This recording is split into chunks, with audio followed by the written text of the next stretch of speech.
Здравейте, потребители на YouTube. Разбрахте, че ще се местя в другия ми акаунт.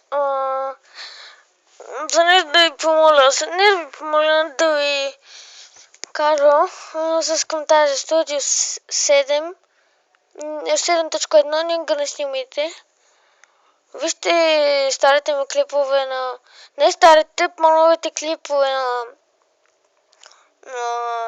Майнкрафт, примерно PvP-то. Не го вижте. И ми кажете наистина. В смисъл, компа не ми лаги. Сега си инсталирах нова програма, където няма да лаги.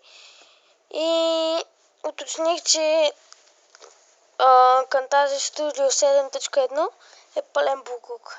И това беше. Довиждане. Всъщност да ви кажа, моля ви се, смисъл пак ще спомена, моля ви се абонирайте за другия ми акаунт.